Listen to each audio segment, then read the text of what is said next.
Hey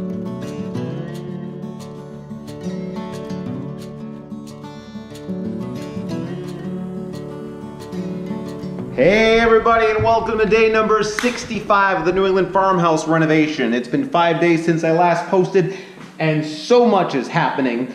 We are supposed to be in here. I'm supposed to be able to move the family in come this Friday. Now, I've started living here as of today, and so I'm spending my time actually over there in the living room on the couch, because everything we've been doing is about finishing the bedrooms upstairs. So I promised you we go take a tour of the upstairs, and let's do that because we have the stairs and we can get up there instead of having to climb a ladder. So the stairs have been going in and they are great. We actually got a lot of work done with these great little newel posts and all the spindles, and this is a very sort of cottage style of spindles or balusters that we're putting together here. So we have a wide one and then we have narrow ones, and you'll notice that the wide one is actually on every step as it goes up, and then it's notched and cut in so that we've got a lot of meat here anchoring that to the step, whereas the narrower spindles are actually anchored top and bottom,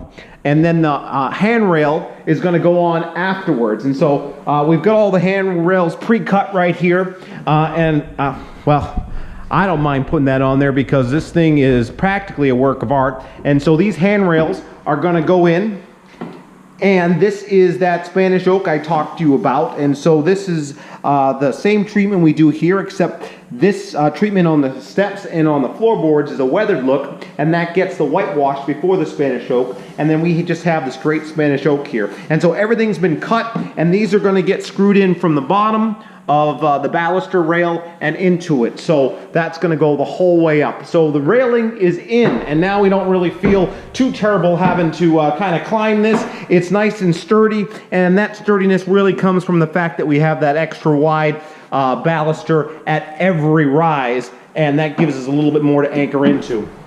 Now, we have not completed the baluster rail up here in the hallway, and the reason we haven't done that is because, well, we haven't put the floor in yet, because that's right, we're going to put a whole new floor up here. So that floor is going to start going in tomorrow. We were just waiting to finish and get the painting done, because now that the painting's done, we don't have to worry about getting paint on the floor.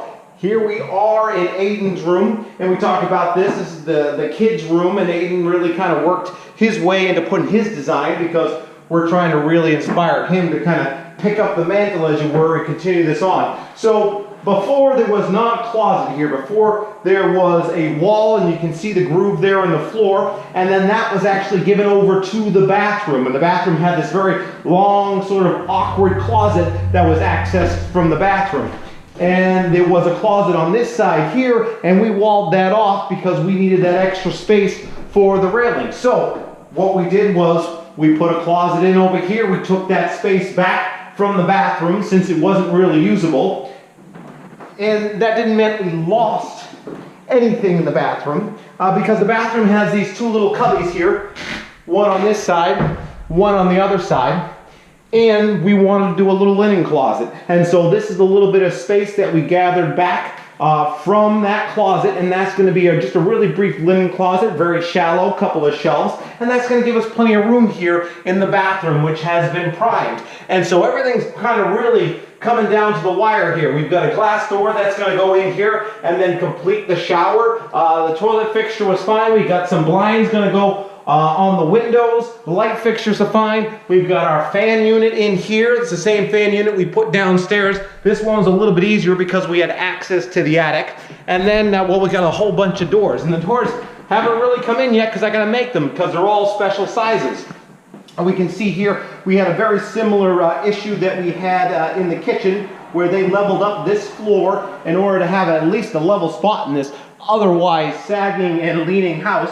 And that doesn't mean that it was not structurally sound. It's just over the 170 years or so that this house has been around, it's really, gravity has just kind of worked its way, and any type of wood or beam or whatever you have is going to start to sag or lean over that time. And like I said, has nothing to do with structure. That's just the nature of it. Now we have our closet here, and then this access closet. This is going to be a nice wide closet, and the door is going to open here, and then we're going to have a closet that was not here before. This was actually found space that we got when we vaulted the roof. Otherwise, you can see the little bit of the pitch that we got right there in the bathroom. That's where it used to go, and then that just kind of pretty much cut this right off, so nobody was using that space whatsoever. Now, this entrance into what we're calling the master bedroom, this is between the original house and the addition that was made. So we have a thicker entryway here, and then that's with 2x6, and it's got a header there just to support that, plus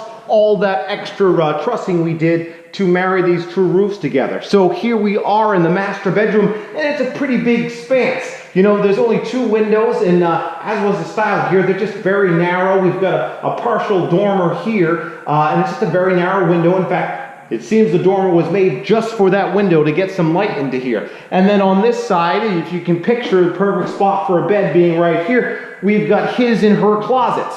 And so I like to say that I like the left side of the bed, so maybe that'll be my closet over there, and then Liz can be over here. But then, surprise, surprise, as we go into this closet, we see it goes all the way through. And so this is going to take a little bit of a creative figuring to really kind of optimize and utilize this to its full potential.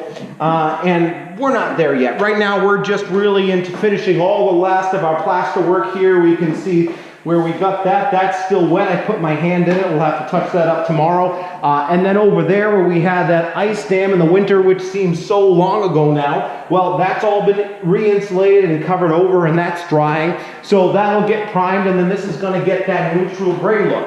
Now tomorrow, as I said, we're starting on the floor because we don't have any time to lose. So the floorboards, which we've already got here from Robinson's Lumber, they're going to go down here, and we're going to start, and we're going to have our 1-inch overhang that we've got on the steps here. So that's going to come over and be our first board going in. Then we'll do Aiden's room because he's got his first coat of gray and he just needs a touch up in here. Otherwise the ceiling's been done. This has to be framed, and we're going to put some type of closet or curtain on here so that we'll have a door and a little bit of privacy. And then, yeah, framing is going to go up and around, but that all happens after the floor goes in, and then we have that whole weathered look process that's going to happen with the floor. So it's definitely a lot. As I said, it's about 60 hours of work we're going to try to do here in the 5 days we have before Friday, but we're going to get it done. I'm already living here, so I'm sleeping on the couch in the other room, and we saw that the other day. That's practically finished. The whole first floor is practically finished. We just did touch up on the balusters here. That top railing that you saw, those have all been cut, and they're going to go up there. So that's done. And then these pendant lights, they're here, they're ready to go in, and it's just a whole bunch of punch list items that we're just jamming out as quickly as we can. So that's where we're at, and day number 65, as I said. I'm going to try to get you every single day now here until the end so that you can see that crazy sprint that happens. And you know, when we really get to this point and people talk about, well, all the deadlines and the time frames and things I put on myself, well, you need to have those there. It's really kind of it's like making a resolution, right? It just challenges you to achieve a goal. And so if I don't make the goal, that's fine. I'm going to figure out why I didn't make it, and then I'm going to try harder so that the next time I do it, I'm going to make it. So that's where we're at here. We've never done a project of this caliber here. This is the very first one, and I really think it's coming out great. And then once we get this whole thing said and done, and people, you want to come here, we'll have an open house, or you can either text or message me. And if you're in the area and you really want to check out all the little things we did to make this really a livable, workable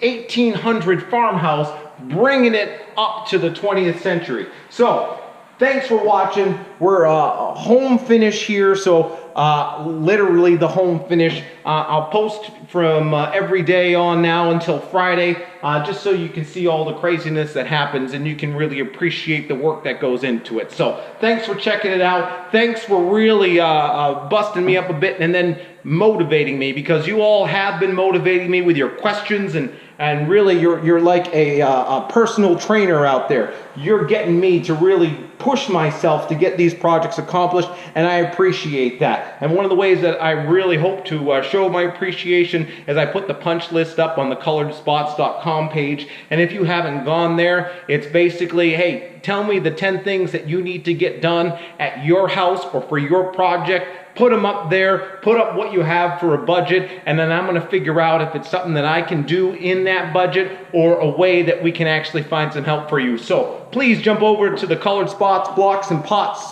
Spots page. Contact's gonna be in the description of this YouTube video. And then yeah, give me your 10 punch list items, because I'm gonna give back a little bit for all the encouragement you guys have been giving me through this great process. So thanks for checking it out. Join me tomorrow and every day until Friday, and then further after that, because we're still going to be building some amazing things once the barn is up and running, and I'm going to take you there the whole way. So we'll see you next time.